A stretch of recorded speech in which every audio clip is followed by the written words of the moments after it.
네, 저는 원전주 말씀을 좀 드리고 싶고요. 지난주 한국과 미국이 체결했던 원자력 수출 그리고 협력 원칙에 관한 MOU를 좀 체결했는데 양해각서라는 거는 법적인 구속력은 없습니다.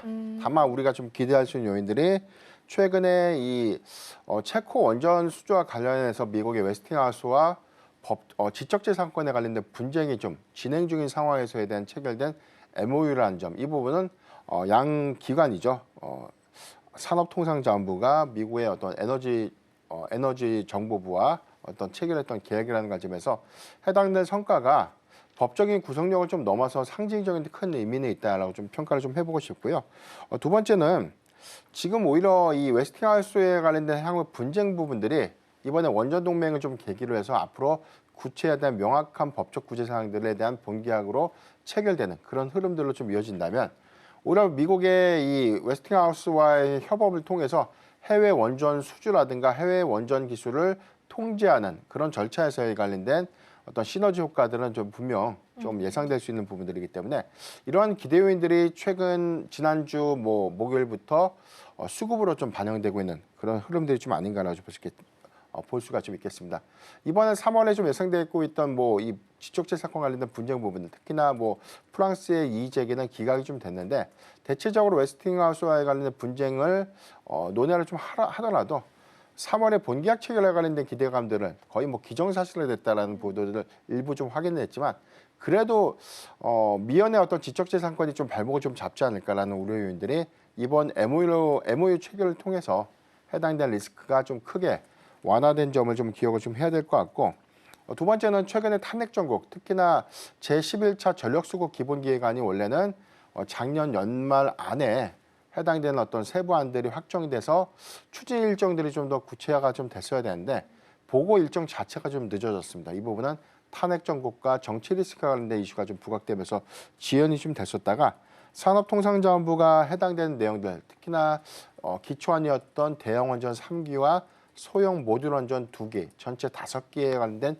신규 원전 도입을 1기 정도를 좀 축소하는, 대형 원전 1기를 축소하는 수정안을 다시금 좀 제출을 할 것으로 좀 전해지면서 해당되는 야권의 승인 가능성들이 좀 높아졌다는 기대감들, 이런 부분들도 남아 있고, 다만 저 한간에서는 야권에서 워낙 이제 친원전 정책에 관련된 반대 기조가 좀 높다 보니까 이 부분에 관련된 일부 좀 노이즈는 계속해서 우리가 좀 우려될 수 있는 포인트다라고 볼 수 있겠는데, 이미 좀 AI 산업이 좀 개화가 되고 있고 반도체 클러스터 사업들 이런 관련된 벨트 구성을 하기 위해서는 전력 수급이라는 국내 이슈도 해소를 좀 해야 되는 관점에서 이 부분은 재생에너지를 모두 다 대체할 수 없는 기술적인 어떤 한계들을 좀 고려를 해봤을 때 필수 불가결인 어떤 정책사항이 좀 되지 않을까라고 볼 수 있기 때문에 기존의 어떤 이 원전 도입 기술을 일부 좀 축소하는 선에서 진행이 된다고 하더라도 충분한 어떤 기대감들, 그래서 탈원전 정책에서 친원전 정책으로 좀 회귀될 수 있는 그런 어떤 신호탄이 좀 되지 않을까라고 좀 볼 수 있기 때문에 해당되는 내용들은 계속해서 우리가 좀 주목해봐야 되는 체크 포인트가 좀 되지 않을까라고 좀 말씀드리겠습니다.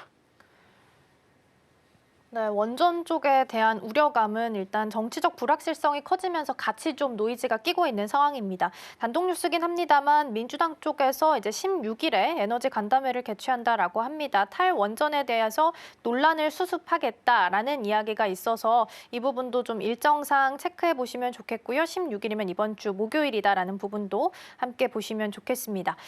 사실 건설 쪽 분위기가 그렇게 좋지는 않은데 원전을 지을 수 있는 건설주들은 괜찮을까도 궁금하거든요. 마침 또 주말 사이에 나왔던 그 소식 보니까 K건설 누적 수주가 1조 달러를 돌파했다라고 합니다. 그러면 건설주가 전반적으로 흐름이 좋은 건 아니니까 원전 짓는 것에 한해서는 좀 봐도 괜찮을까요? 그렇죠. 전체적으로 우리가 이 대형 건설주를 보면 우리가 좀 아파트만 너무 연결해서 좀 보는데 맞아요. 해외 수출 성과는 오히려 좀 증가가 됐습니다. 그러니까 세부 데이터를 보면 수출 기조에서는 플랜트라든가 해외 건설 수주량들은 좀 증가가 됐는데, 다만 국내 부동산 경기의 어떤 위축 요인들, 이 부분은 분양가에 관련된 상향 부담들, 그다음에 원부자재 가격 상승 부담들이 일부 시행 프로젝트가 좀 더 지연이 되면서 시공 건수들이 좀 많이 좀 내려갔던 그런 측면들이 일부 좀 실적에 영향을 좀 작용을 했는데, 대체적으로 원전 수주를 좀 하고 있는 현대건설이라든가 삼성물산 경우에는 해당돼서는 이 해외양 비중들, 해외양 안정적인 수익 구조가 2023년 그리고 2024년도까지 이어졌던 그런 측면들 좀 고려해 봤을 때 지나친 어떤 우려감들이 좀 반영이 됐다고 볼 수 있겠고, 향후에 뭐 우크라이나 재건이라든가 추가적인 어떤 해외 원전 수주라든가 해외 플랜트 관련된 수요들은 계속해서 좀 증가될 수 있는 요인들, 특히나 대형 건설주의 경우에는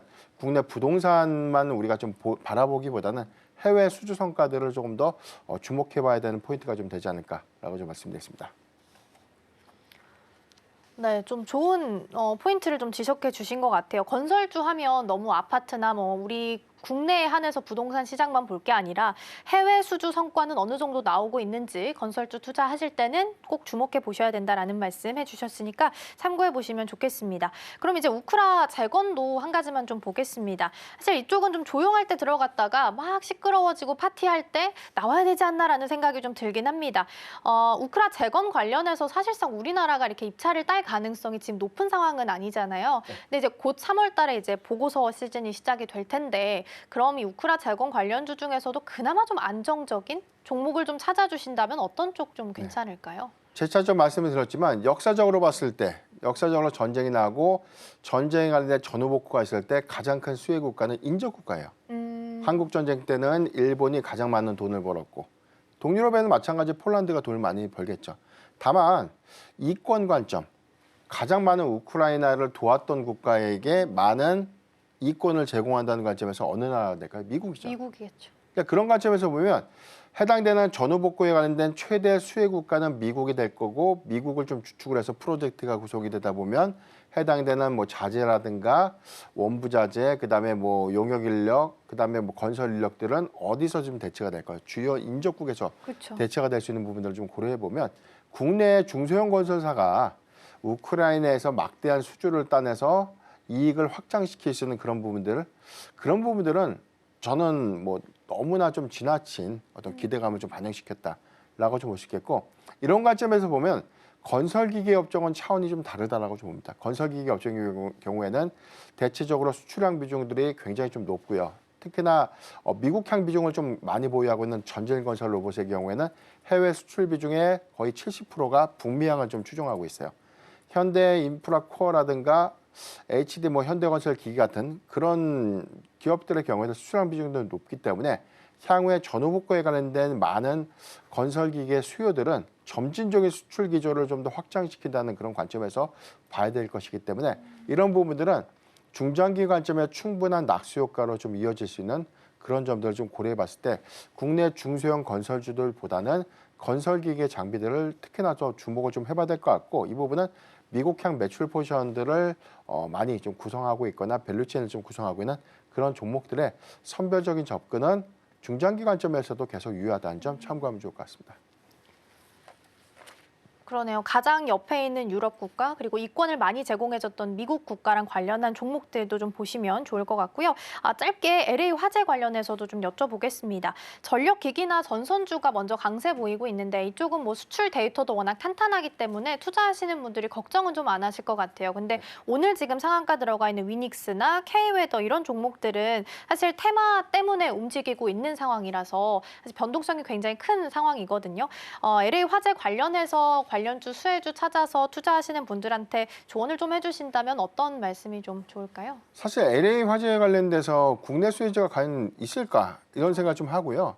두 번째는 물론 이제 해당되는 인프라 시설들을 다시금 좀 복구해야 되면은 뭐 건설이라든가 여기 더해서는 뭐 통신이라든가 전력기기 관련된 인프라가 일부는 좀 적용이 되겠지만 LA 산불이 뭐 미국 전체의 뭐 절반 정도야 뭐 지진에 뭐 육박하는 그런 수준의 인프라 파기는 좀 아니라는 차이가 좀 있겠고요. 이런 부분들은 대체적으로 이 주택 부분들을 좀 추종을 하고 있죠. 특히나 이제 부촌입니다. 이제 비버리힐스 좀 지역을 좀 주축으로 좀 하고 있기 때문에 해당되는 전후복구 부분들이 국내 중소형주가 좀 들어가서 수혜를 받을 수 있는 가능성은 극히 좀 낮다라고 좀 보겠고, 오늘 뭐 KU에더라든가 위닉스가 좀 강한 상승 흐름들을 좀 보여주고 있는데, 지금 LA 산불 화재와 이 공기청정기가 무슨 연관관계가 좀 있을까라는 관점에서 보면 오늘 사실 상승은 참 우픈 현실이 좀 되지 않나. 그래서 좀 추종 매매보다는 철저한 어떤 실적 기반이 아니라면 저는 보수적으로 대응을 좀 해야 되지 않을까. 그래서 보유자의 영역이고요. 이 보유자의 영역은 오히려 추가적인 어떤 상승이 나온다고 하더라도 이제부터 비중 축소 관점에서 봐야 되지 않을까라고 좀 전망드리겠습니다. 지금 바로 구독을 눌러보세요. 실시간 경제 뉴스, 투자 전문가들의 다양한 시황과 정확한 분석, 또 알찬 투자 정보까지 신뢰할 수 있는 저희 서울경제TV와 함께하세요.